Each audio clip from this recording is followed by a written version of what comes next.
పెళ్ళైన చాలా కాలానికి పుట్టిన నువ్వంటే మీ నాన్నకు ప్రాణం అమ్మా.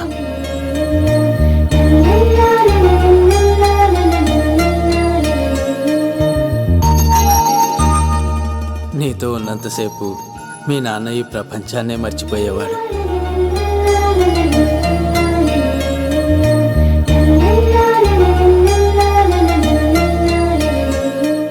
Shankar, next month local elections ఉన్నాయి కదా, సరుకు కాస్త ఎక్కువ తయారు చేసి స్టాక్ మన ధూల్పేట్ గోడౌన్లో పెట్టించు.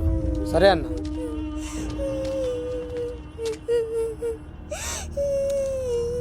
అన్వర్ అన్న, పిల్లలకు ఆకలిస్తుంది అనుకుంటా, డబ్బులు ఇచ్చి పంపించు.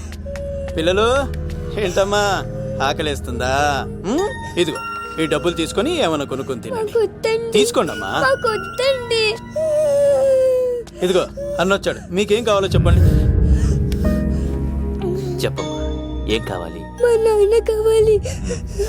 అన్వర్ అన్న, వీళ్ళ నాన్న ఎక్కడున్నా? చనిపోయాడుగా. ఎలా? మా నాన్న కల్తీ మందు తాగి చనిపోయాడు. మా నాన్న తాగుడు భరించలేక మా అమ్మ చనిపోయింది అంకుల్. తాగి తాగి మా నాన్న చనిపోయాడు. ఇప్పుడు మేము తిక్కులేని వాళ్ళం అయిపోయాం అంకుల్. మా నాన్న అంటే మాకు చాలా ఇష్టం అంకుల్. మా నాన్న మాకు కావాలి అంకుల్. మా నాన్న లేకుండా మేము బ్రతకలేము అంకుల్.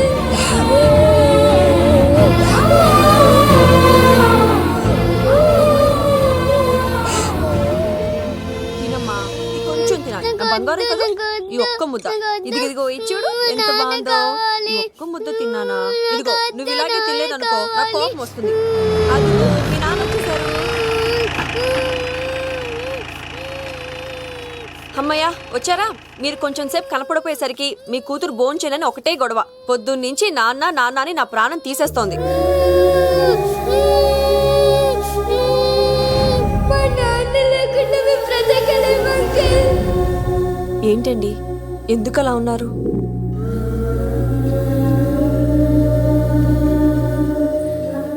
ఒక్క క్షణం నేను కనపడకపోతేనే నా కూతురు ఏడుస్తోంది. కానీ లిక్కర్ వల్ల ఆరోగ్యాలు పాడు చేసుకుని చనిపోతున్న వారి కుటుంబాలు జీవితాంతం ఏడుస్తున్నాయి.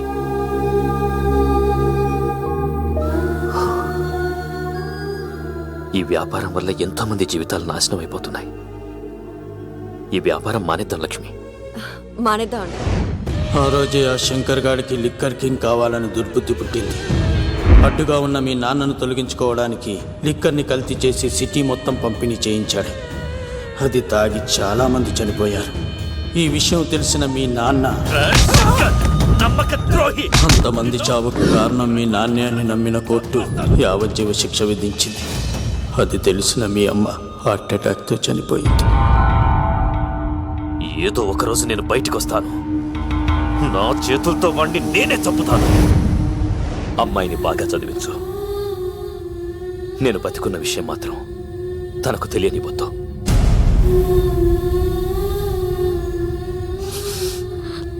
అంటే నాన్న బ్రతికే ఉన్నాడమ్మా. బాబాయ్, బాబాయ్ ఒక్కసారి నాన్న చూడాలి బాబాయ్. వద్దమ్మా, వాడు నిన్ను అడ్డం పెట్టుకుని వాడి ప్రాణాలు కాపాడుకుందాం అనుకుంటున్నాడు.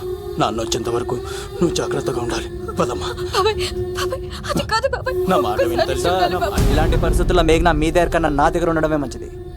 నువ్వు సీను, తిరుపతి. మేఘన నాకు పెళ్లిలో పరిచయం అయింది. మాకు సహాయం చేసినందుకు చాలా సంతోషం. మా గురించి నువ్వు ప్రాణాలు పోగొట్టుకోవద్దు. వెళ్ళు. సార్ నా మాటనండి. మేఘన వాళ్ళ నాన్న వచ్చారు, తిరుపతిలో మా ఇంట్లో ఉంచుతాను కదా. చెప్తుంటే నీకు అర్థం కదా? వాడి గురించి నీకు తెలీదు. వెళ్ళు.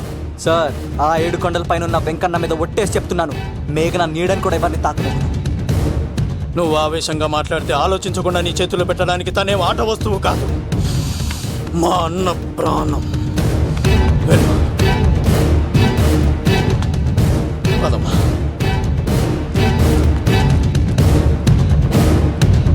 సినిమాలో మహేష్ బాబు భూమికను ఎలా తీసుకెళ్లాడు, దేశముద్రు సినిమాలో అల్లు అర్జున్ హంసికను ఎలా తీసుకెళ్లాడు, నువ్వు మేఘన అలాగే తీసుకెళ్ళిపోలావు. జాగ్రత్త లవ్. నా గుండెలో ప్రేమ ఉంది, కండలో బలం ఉంది, తిరుపతికి నీకు ట్రైన్ ఉంది.